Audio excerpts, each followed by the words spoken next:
자, 조회수 20만 이상 나오면 농지법 국민청원 들어갑니다. 오늘 그 얘기 한번 해보도록 하겠습니다. 지금 윤석열 당선인이 농지법에 대한 생각이 다른 사람하고 좀 특별합니다. 국민청원을 20만을 넘기면 답변을 하게 돼 있잖아요. 그래서 이런 생각을 하게 됐습니다.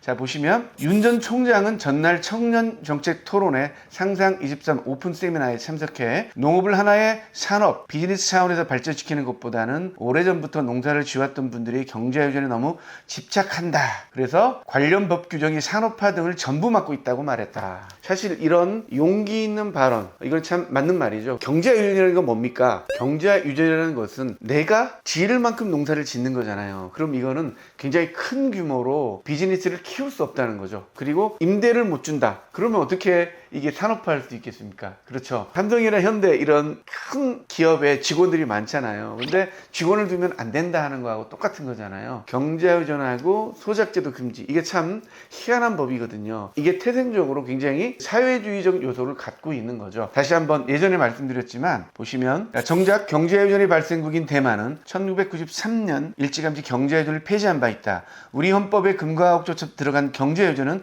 사실 중국과 대만에서 국부로 추앙받는 순원이 처음 언급한 말이다. 신의 혁명을 일으킨 순원의 핵심 이념인 산민주의 가운데 민생주의 핵심 내용이 평균 집권이었고 이를 떠받치는 핵심 슬로건이 경작자가 그 밭을 소유한다는 뜻의 경자유기전이었다. 이겁니다. 그래서 중국과 대만에서 들어오는 이런 사장적 기반을 갖고 있기 때문에 굉장히 사회주의적인 요소가 이 경제유전에 딱 박혀있죠. 그래서 골고루 땅을 나눠 가져야 된다. 내가 경작할 수 있을 만큼만 땅을 가져야 된다. 이런 생각이 들어있는 거죠. 이런 생각이 우리 헌법에 이제 픽스가 되어 있기 때문에 지금 산업화되는 사회하고 정말 맞지가 않습니다. 맞지가 않는데도 이게 바뀌지 않는 이유는 이념적 갈등 때문에 그런 거죠. 여와 야의 이념적 갈등이 그렇고 민주주의의 어떤 핵심이 되는 골고루 같이 잘 살자라는 이런 내용들이 경제유전에 담겨 있기 때문에 이거를 뒤바뀌지 못하는 이런 생각이 있는 거죠. 그래서 농지법을 보면 뭐 이런 법이 있나 할 정도로 참 어폐가 많습니다. 하지만 헌법이 개정되지 않는 한, 농지법이 개정되지 않는 한 결국은 우리가 처벌도 받고 또 이 법의 테두리 안에서 생활하게 되기 때문에 굉장히 어려움이 많다 이런 생각이 듭니다. 자, 그래서 이번에 당선된 대통령이 경제유전에 대해서 산업화를 막고 있다는 생각을 갖고 있기 때문에 만약에 국민청원을 통해서 20만을 넘겨서 청와대에서 답변을 할 경우 농지법이 그래도 좀 바뀔 가능성이 있지 않을까라는 생각을 해서 이런 아이디어를 한번 내봤습니다. 그래서 지금 현재 LH 사건 때문에 농지법이 개정되고 있고 농지법이 나와 있는 그대로 행정을 가겠다고 엄포를 놓고 있는데요. 사실 이 행정하시는 분들이 관행적으로 해왔던 것 그리고 지금 현실에 안 맞는 것 이런 것들을 농지법에 있다고 집행을 한다. 이럴 경우에 과연 반대급부가 없을까? 역풍이 없을까? 이런 생각을 한번 해본 이후에 집행을 해야 되지 않을까 생각이 듭니다. 조만간에 지방선거도 있고 또 총선도 있잖아요. 이번 대선에서 저는 느낀 거는 윤석열 당선인이 굉장히 놀림을 많이 받았잖아요. 바보라고 놀림을 많이 받았는데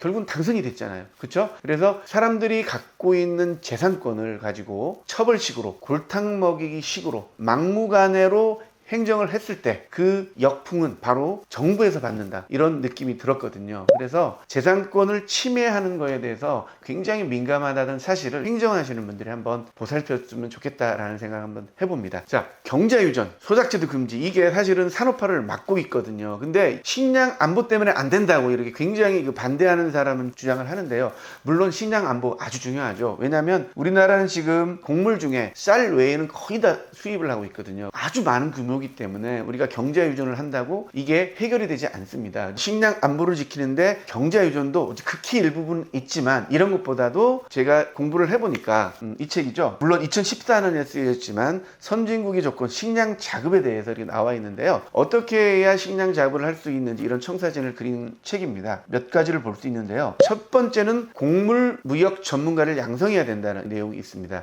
우리가 아직 곡물에 대한 전문가가 전무하다 이렇게 평가하고 있고요. 그 다음에 다음에 미국이나 곡물이 많이 나는 그런 현지의 곡물 유통기업을 양성해야 된다는 겁니다. 그래가지고 곡물 조달 시스템을 구축해야 된다, 이런 내용입니다. 그리고 세 번째는요, 해외 농업을 개발해야 된다는 거죠. 우리나라 땅덩어리에서만 식량을 생산하겠다, 이런 생각을 버리고 해외 농업을 개발하자, 이런 말이고요. 식량이라는 거는 이제 기후 조건이나 또 전쟁통, 이런 여러 가지 조건 때문에 정확한 수급을 예측할 수가 없습니다. 그래서 항상 선물, 미리 사는 거죠. 미래의 것을 미리 사는 이제 선물 시장이 발달이 됐는데, 아직 우리나라는 이런 선물 시장에 참여를 하지 못하고 있다고 해요. 그래서 선물 거래 위법과 금융공학을 연구해야 된다, 이런 내용이 나와 있고요. 그리고 이제는 땅에서만 무엇을 생산한다는 생각을 버려야 된다는 거죠. 그래서 스마트팜을 통해서 기후에 상관없이, 그리고 땅에 상관없이 공장처럼 제조업처럼 곡식을 생산할 수 있는 산업화를 이루어야 된다,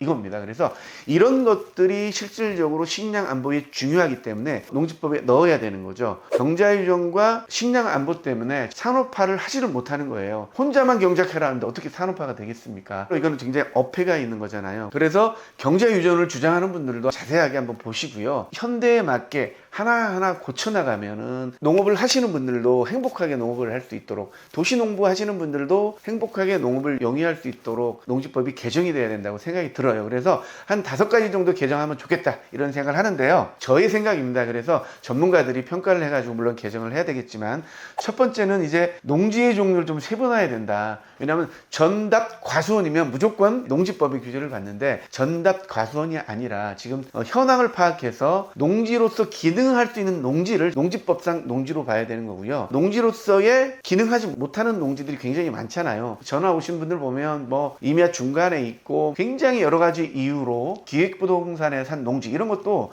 농지로도 기능하기 굉장히 어려운 것도 많이 있잖아요. 농지법에서 농지를 전답 과수면 무조건 농지다, 이렇게 규정하는 것을 좀 현황에 맞게 구분을 하면 좋겠다, 이런 생각을 가져요. 그리고 도로로 사용한다든지 이미 대지화된 농지라든지 이런 것들은 농지법이 적용을 안 받을 수 있도록 예외 규정을 둬가지고, 농지법의 규정을 받는 농지와 농지법의 규정을 받지 않는 농지는 무엇보다도 지금 현재 농업 경영을 할 수 있는 농지인가, 이렇게 판단을 하면 좋겠다라는 생각을 해봅니다. 그러면은 정말로 많은 분들이 농지법에서 해방되잖아요. 자, 두 번째는요, 농민의 종류를 좀 다양화했으면 좋겠다. 지금 현재 농민은 1000제곱미터 이상의 내가 경작만 하면 농민입니다. 근데 1000제곱미터를 우리가 경작을 해서 생계 유지가 가능합니까? 1000제곱미터 하시는 분이나 수만 평을 하시는 분이나 똑같이 농민인 거예요. 이제는 산업화가 돼가지고 취미로 하는 농민도 있잖아요. 그래서 농민을 좀 세분화하는 거죠. 진짜 농업 경영하는 농민, 그냥 도시농부, 뭐 취미농부, 그리고 농민 자격을 주어지기 위해서는 기본적으로 1년에 뭐 3천만 원 이상의 소득을 갖는 이런 농민들, 이런 거를 농민으로 규정을 해가지고 적극적인 지원을 해주고, 도시농민들한테는 아무런 지원을 안 해주고, 이렇게 해가지고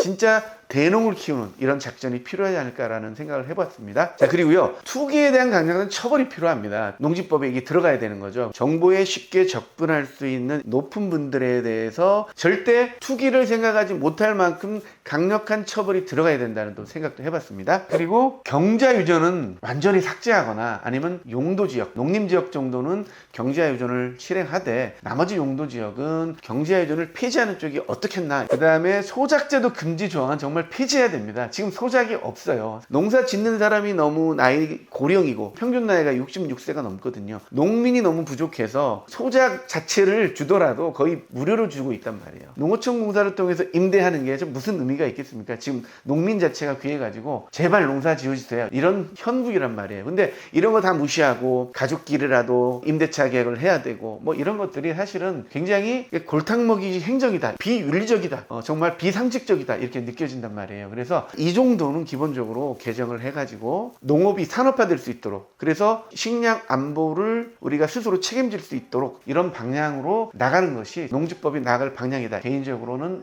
생각을 해봤습니다. 제가 전문가가 아니고 많이 부족하기 때문에 물론 지금 이 내용을 다 담을 수는 없을 겁니다. 하지만 분명히 경자유전이나 소작제도 금지가 어느 정도 완화가 돼야만이 우리나라가 식량 안보를 책임질 수 있는 그런 방향으로 나갈 수 있다고 생각합니다. 조회수 20만이 넘어야 제가 용기 있게 국민청원을 하겠습니다. 많은 공유 부탁드리고요. 앞으로도 더 좋은 영상으로 찾아뵙겠습니다. 감사합니다.